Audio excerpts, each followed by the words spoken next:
Nettoyeur de l'extrême, coiffé. Ça va et toi? Mettre propre. Bah, il faut. T'as quelque chose à dire à la communauté là, non? On fait un petit jeu concours. Un petit jeu concours. Voilà. Qu'est-ce que tu fais gagner, frérot? C'est très rare et il n'y a pas beaucoup qui vous fait gagner ce genre de truc. On aura un lavage extérieur plus un soin hydrophobe qui dure 6 mois sur votre voiture. C'est magnifique. C'est magnifique. Le jeu concours, les gars, il est sur mon Instagram, sur TNCars. Allez participer en masse, les gars. Ah oui, allez parce que participer. là, ça va être, on appelle ça un très beau cadeau de Noël. J'ai déjà nettoyé une voiture avec lui dans l'épisode qu'on a fait ensemble. C'est archi propre, t'as une très bonne méthodologie et tout. Même si je me connais pas de masse, hein. Mais ça se voit que tu sais ce que tu fais. Et puis ben il y a plein de pros qui font appel à lui. Par exemple HKS font appel à toi et ça c'est beau aussi. J'essaie de développer ça justement. Donc s'il y a des garages et tout etc. qui cherchent aussi également des laveurs de voiture pour c'est un meilleur résultat en fait. C'est tout avantageux pour tout le monde. Et on fait des tarifs pro. Si vous voulez faire appel à ce service, les gars, c'est dans la description aussi. Ok les gars, du coup là on est dans une A45 AMG, la rouge que vous avez pu voir. On est avec Ibrahim, donc de HKS Compétition. Ouais, salut. Qu'est-ce que tu vas faire un petit peu de sympa là sur cette voiture? A45 AMG, effectivement, modèle 381 chevaux d'origine, 2 litres turbo. Il y a déjà la descente turbo, ligne d'échappement complète. Il a gardé les silencieux qui sont déjà sportives avec le système de clapet, etc. Le client nous a mandaté pour partir sur un stage 2 avec l'option Crackle Map, etc. en mode sport. On est sur une prise de log. Alors prise de log, ça veut dire quoi? C'est que les cartographies chez nous, comme tu le vois, hein, on est sur un banc d'essai. Un banc d'essai, j'explique toujours, c'est pas juste pour mesurer les chevaux, c'est vraiment pour développer les cartos au banc d'essai, faire des prises de log en même temps, parce qu'on a aussi le prise de log au banc de DynoJet, et on a qui nous donne la FR, la richesse, etc. Là, on est sur la partie prise de log au niveau un peu plus approfondi, tel que voir la pression de turbo, le régime moteur. Là, par exemple, chose qui est très importante, la pression de carburant dans la rampe, voir si la pompe HP fonctionne. Enfin, on a un peu de tout, voir les cliquetements moteurs, etc. On peut tout voir. Alors, une cartographie, bien sûr, se fait sur mesure, comme on est en train de le faire là actuellement. Passage à l'origine du véhicule, prise de log à l'origine. À partir de là, moi et mes ingénieurs, on va réfléchir, voir quelle est la solution pour cette auto là pour pouvoir faire une carto, on va dire sur mesure, voir les cliquetements, développer. On va développer déjà une carte de base qu'on appelle ça une carte test chez nous. La carte test, c'est juste pour voir si tout fonctionne correctement, si on a déjà en carte test des cliquetements moteurs, etc. Parce qu'il ne faut pas oublier, sur les essences, c'est vraiment difficile. Et là, l'avantage, c'est que nous, on peut tout voir sur mesure pendant l'accélération du d'origine et aussi du développement, comme on est en train de faire, du développement stage 2 là-dessus. Voilà un petit peu. D'ailleurs, la première carto, du coup, vous êtes obligé de vous la supprimer en gros pour repartir sur une seconde. Alors, c'est pas qu'on la supprime, tous les cartos sont à partir du carte test, on sauvegarde tout. Ok. On fait plusieurs cartos. Suite aux plusieurs cartos, on superpose le tout. On voit quel est le top, laquelle qui a mieux fonctionné, etc. Moins de cliquetements, un truc vraiment précis. À partir de là, ça peut arriver qu'on se dit, bon, ben, la carte 2, elle est parfaite en bas régime. Oui, la carte 4, elle est mieux en haut régime. Alors, qu'est-ce qu'on fait? On travaille, ça s'appelle la fusion. On fait comme un medley, en fait. Comme un medley, voilà. Comme j'allais prendre exemple sur Dragon Ball Z, je suis fan de Dragon Ball Z, les amis. À 40 balais, toujours fan. Bon, alors, du coup, il n'y a pas d'âge pour ça. Ça s'appelle la fusion. Nous, on a mis ce nom, hein, HKS Compétition, on a mis la fusion des cartos, qui veut dire fusionner le carte 2 avec la carto numéro 4 pour pouvoir avoir quelque chose de vraiment parfait en bas régime, carte 2 donnée à fond, la carte 4 en haut régime, qui veut dire les deux ensemble, bah, on a le tout, quoi. On a le bas, le haut, etc. Voilà un petit peu comment ça se passe chez nous quand on fait une cartographie sur mesure. D'accord, donc c'est pas les mêmes méthodologies à 100% chez tous les préparateurs, même ceux qui ont des bancs en métropole. Voilà. C'est vraiment le savoir-faire de chacun. C'est ce qu'on dit, chaque programmateur a sa manière de travailler. Et tant mieux parce qu'on a tous des envies différentes. Ah ben donc, bien sûr, on est là, je ne dirais pas pour se tirer la bourre, mais c'est de la compétition. c'est des challenges. Le but, c'est de ne pas justement être jaloux de son camarade. Non, le but, c'est pas ça. On est là pour s'aider, on est là pour s'amuser. Avant tout, c'est la passion. S'il n'y a pas de concurrent dans ce domaine, il n'y aurait pas eu de run, il n'y aurait pas eu de la compétition. Voilà, tu vois. Et l'avantage qu'il y a, c'est que on peut pas déjà nous plaire à tout le monde. Certaines personnes vont nous aimer, certains non, certains vont être dans une autre team. Et c'est ça l'avantage de la compétition automobile. De toute façon, dans tous les domaines, la compétition, c'est ce qui permet de faire avancer les choses. S'il n'y a pas de compétition, on se repose sur ses lauriers. Si tout le monde était chez HKS Compétition, je veux dire, il n'y aurait pas eu de charme de faire un run 200 ou un run 400. C'est ça, ça serait que la même chose. Bah oui, aujourd'hui, le but, c'est de mettre la team A contre la team B. Ça permet de s'évaluer sur eux-mêmes. Et ça permet justement d'évoluer aussi. Demain, la team B passe HKS Compétition. Nous, ça nous permet de savoir où est-ce qu'on a fauté, quel est le souci, qu'est-ce qu'il faut rattraper pour pouvoir revenir une prochaine fois et essayer d'être mieux que la team B. Voilà. C'est sûr. Bon, ben là, je vais faire un tirage. Je fais une prise de log à l'origine, je fais une accélération. Ben, je t'invite à regarder ça en live si tu veux. Ok, ben let's go. C'est parti, on est parti. Allez. Il a déjà accéléré une fois tout à l'heure. C'est un manège, les gars. T'as l'impression que ça va décoller tout seul, mais ben non. C'est parce que derrière, comme vous l'avez vu, il y a de quoi freiner. D'ailleurs, c'est des sangles spéciales. C'est des sangles qui ont été testées, qui ont été certifiées, etc. On ne peut pas s'amuser. Tout ce que tu vois là, tout a été mesuré, testé, certifié, etc. Oui. On ne peut pas attacher les voitures n'importe comment. Il y a des manières à attacher pour pas que ça foire ou autre. Voilà. Okay. Ça, c'est un ventilo en gros. Obligatoire. Alors, je le déclenche d'ici, comme tu vois. Bam, je l'allume, je le déclenche ici. C'est pour justement prendre. Ça tourne hyper vite pour avoir un effet route, comme si tu es en train de régler la voiture. D'accord, comme s'il y avait du souffle, le souffle oui, de. Voilà. D'accord. C'est parti. Allez, on enclenche la vitesse qu'il faut. On est déjà en mode dyno mode parce que, comme je le disais tout à l'heure, tu me posais cette question, chaque véhicule que tu passes au banc, ils ont leur propre système de dyno mode. Dyno mode, c'est le système de mode banc qui permet justement, quand c'est des 4 roues motrices surtout, d'avoir une synchronisation de la vitesse. Enfin, des roues avant et des roues arrière doivent être synchronisées, qui veut dire il ne faut pas que, surtout pour le pont et la boîte de vitesse, c'est pas trop conseillé. Si je suis à 100 km/h à l'avant, il faut que je sois à 100 km/h à l'arrière. La prise de log, je le commence à partir de 2500 tours. Première, c'est bon. Vitesse enclenchée, on y va.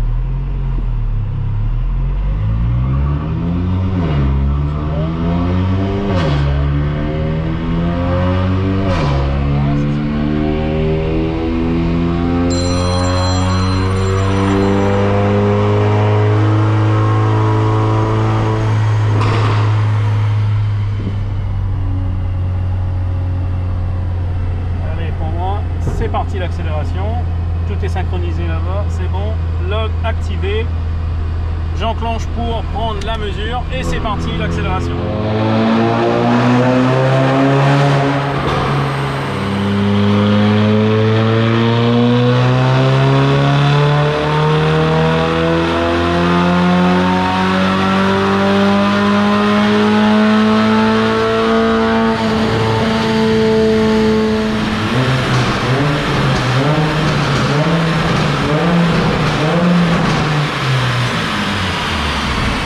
Moi j'étais dedans, j'ai regardé un petit peu les prises de log, comment ça se passe et tout. Par exemple là je suis allé jusqu'à dans les tours en 4e, je suis à 6700 tours, après je arrive au rupteur. Bon, je regarde un petit peu si tout va bien, par exemple là le débitmètre, il me paraît correct, tu vois, j'ai pas vraiment de chute. Bon, après 2-3 petites chutes ici qui est un peu normal avec la chaleur, mais ça je peux l'avoir. Par exemple là au niveau de pression de turbo d'origine, cette auto, bah là je suis à 2965 millibars, 2900. Je suis déjà d'origine, je suis déjà presque à un bar 9 de pression de turbo là. On va pas pouvoir tirer énormément, parce que bon, il reste sur un turbo d'origine. On est déjà à un bar 8, un bar 9 de pression. Maintenant, travailler la chose, voir, regarder les courbes, etc. Par exemple, là, je regarde sa pompe HP. Bah, sa pompe HP, nickel, fonctionne correctement, sauf que dans les tours, j'ai une petite chute là, voilà, qui me paraît, tu vois là, hein, c'est pas, voilà, un peu bizarre, mais bon, on va vérifier tout ça, on verra. On n'est que au stade de log sur une carte d'origine. À partir de là, maintenant, on va prendre tout ça, on va prendre le fichier d'origine, on va superposer le tout, on va regarder la FR au banc. C'est tout un système pour pouvoir gérer et monter une cartographie pour cette voiture. Pas que pour lui, hein, quelle que soit la voiture, mais voilà, comme je disais tout à l'heure, Théo, c'est vraiment notre manière de travailler. Ouais. Je vais travailler là-dessus et on se redit dans un moment. Ok, à tout à l'heure. Ciao, ciao. Là, l'ingénieur, il a déjà travaillé dessus du coup? Oui, voilà. Là, il a déjà pris en compte tous les paramètres que je lui ai envoyés, les logs, etc. Il a vu ce qu'il y avait à faire dessus. Bah, là, il m'a envoyé le fichier. Comme je dis, c'est une carte test à voir. C'est parti, je fais l'écriture de la carte. Là, les procédures en cours. Alors 381 chevaux, c'est... moteur d'origine. Ok. La référence de sa voiture, du calculateur qui se trouve ici. Là, on est sur un MED 17.2, 17.7.2. Et là, voilà, il a effacé la carte qu'il y avait auparavant dedans pour pouvoir partir sur celui qu'on a travaillé dessus. D'ici 5 minutes, verdict au banc. Du coup, toi, ton ingénieur, tu m'as dit, il vient de gré, là, celui-là, il vient de... On en a plusieurs, hein. Quand je dis plusieurs, pas 50 aussi. Tout ce qui est la partie, on va dire, turbo diesel, etc. sur les BM ou les Audi en turbo diesel, vous le connaissez tous maintenant, hein, c'est Vasatas Performance qui a fait ses preuves au run sur les deux BM, la 550 et aussi la 435. Du coup, voilà celle-là. Du coup, là, tout ce qui est la partie essence, pareil, vous avez dû voir, on est représentant officiel e-tuner qui sont très connus mondialement dans le domaine de la compétition. Eux, c'est plus des dragsters en VAG, BMW, Mercedes, etc. C'est les ingénieurs qui sont là pour vraiment aller chercher des watts.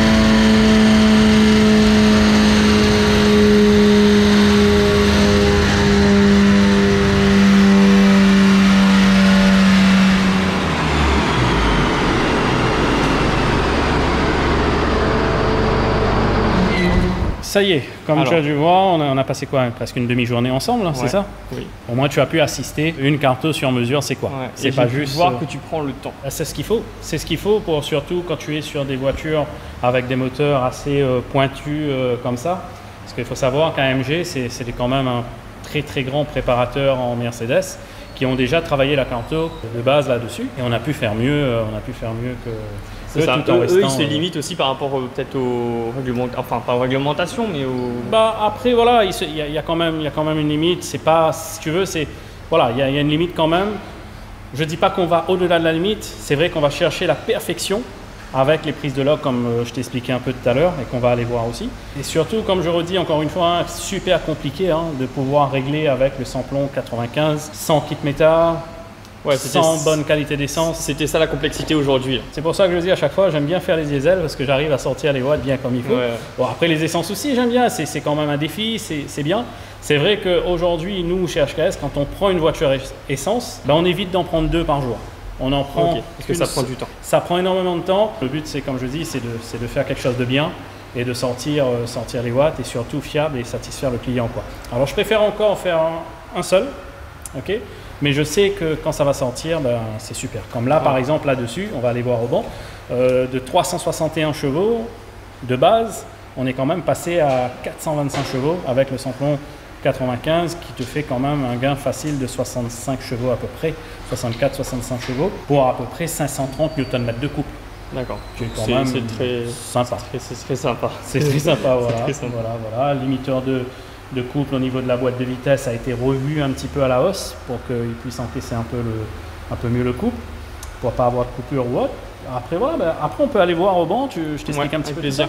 Ouais, du coup, tu m'expliquais aussi que du coup, là, avec le samplon 95, la complexité, c'est que l'essence n'allait pas forcément de bonne qualité. Ouais. Et ça faisait des petits clics, enfin, je sais plus comment tu appelles ça. Je vais te le montrer là. Les prises de log, comment ça se passe. Alors là, on rentre carrément dans le cœur de la programmation, des petits secrets, je ne vais pas tout donner. Voilà. Là par exemple, tu as le régime moteur. Bon, là sur cette auto, il faut savoir qu'on a sorti quand même 425 chevaux avec un léger problème au niveau de sa wastegate. Alors là on va aller voir sur la wastegate et on le voit tout de suite les amis, hein, on le voit tout de suite qu'on n'est pas stable. Normalement ça devrait être, stable. Voilà, une belle ligne droite et commencer à chuter. Mais là on voit que tu vois, tu as 95% d'ouverture, tu rechutes d'un coup à 51%. Ouais.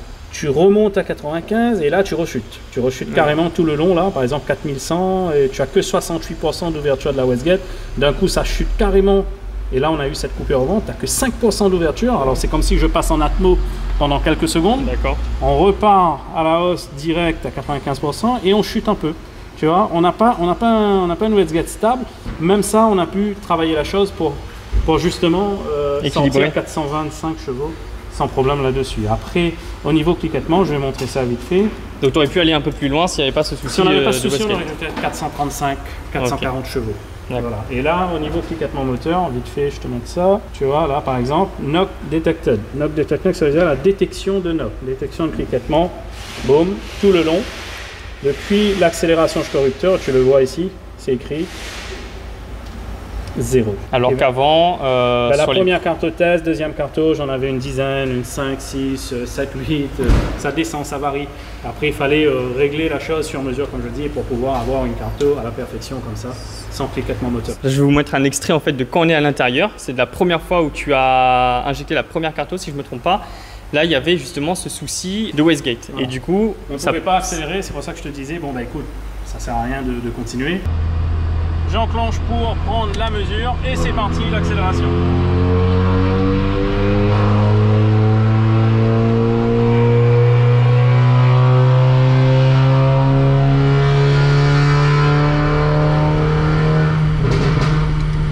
Là, on n'a plus de pression de turbo du tout. Je trouvais que c'était pas normal. On a éteint, j'ai un log au niveau du diag et on a vu qu'il avait la pression de turbo assez low. Low veut dire très basse. Si tu es phase défaut, redémarrer, c'est reparti. Ben, si tu veux, le défaut il est intermédiaire. Là, de temps en temps, c'est là, c'est pas là. Il faut vraiment qu'il répare ça peut être un solénoïde ou un truc simple, hein, mais à voir. Au niveau pression turbo aussi, vous êtes passé de 1 bar 9. On est passé 1 bar 9 à 2 bar 1. Après, ben, on se retrouve à 1 bar 8, 1 bar 9 tout le long. Et là, on le revoit tout de suite. Cette petite chute, ben, c'est dû à ça, wastegate qui déconne là-dessus.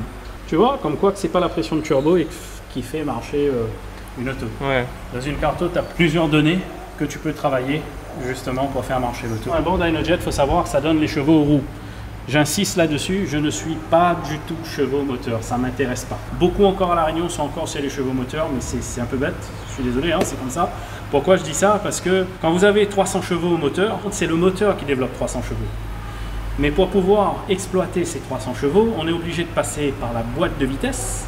On est obligé de passer, en plus si c'est une 4 roues motrices, on est obligé de passer par la boîte de transfert, le pont arrière, les cardans, arriver aux roues. On a déjà 20% de perte. Tu comprends? C'est 20% de perte, c'est qu'aujourd'hui, si j'ai un gars qui a 300 chevaux aux roues et l'autre il a 300 chevaux au moteur, celui qui a 300 chevaux aux roues, bah, il sera devant. Automatiquement. Parce que quand tu prends au moteur 300 c'est la puissance qui est délivrée purement et que tu ressens. C'est ce que Dynojet ils ont compris depuis très longtemps, contrairement à d'autres bancs. C'est donner les chevaux aux roues. Et là, par exemple, lui, il a 339,15 euros. On le voit là. Voilà, 339,15 euros pour 527 Nm de coupe qu'on a gagné dedans. D'origine, elle fait 360 chevaux. Ouais, et quand on met les pertes des 20% sur une 4 roues motrices, et ça, les 20%, c'est pas moi qui le dis, hein, c'est sur Internet. Ouais. Les plus grands ingénieurs, etc., les motoristes, ils ont mis ce protocole en place. C'est 20% sur les 4 roues, okay, qui nous ramène à 425 chevaux moteur, au lieu de 361. 65-64 chevaux de gain quand même, avec du samplon 95. C'est pas mal. Tout est d'origine, juste une descente turbo, c'est tout. Ouais, donc pour aller plus loin là dans la préparation, qu'est-ce qu'il faudrait faire? Changer les 4 bougies. Déjà mettre des bougies bien et les diams corrects. Soit un petit kit échangeur un peu mieux. Et s'il veut vraiment pousser, un turbo hybride qui monte en lieu et place, tu montes là-dessus avec un bon kit méta bien réglé.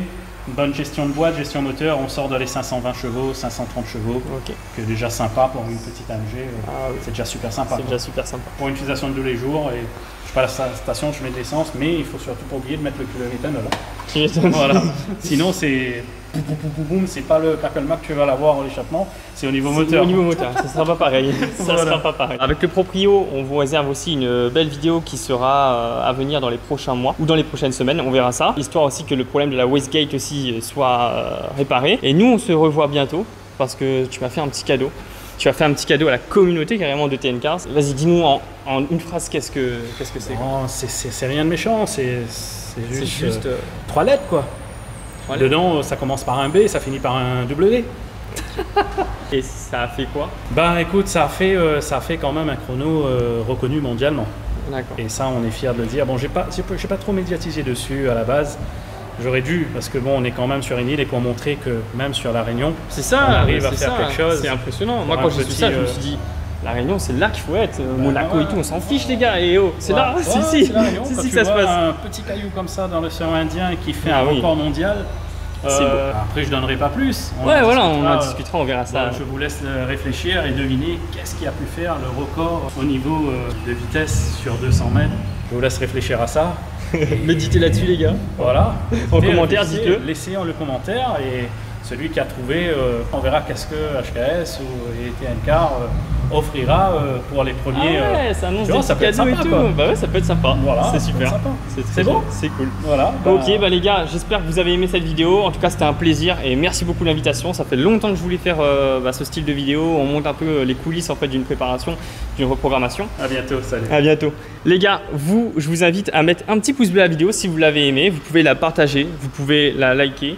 Le partage, c'est important pour le soutien. Le like, c'est important pour le soutien. Et les commentaires, ça m'aide à faire grimper un peu la vidéo dans les référencements. Vous pouvez aussi vous abonner, activer la petite cloche pour ne rien louper et voir. Je l'ai en face des yeux là, mais vous l'aurez bientôt en face des yeux. Mais voir quelque chose qui a fait un record du monde, les gars. Allez, à très bientôt.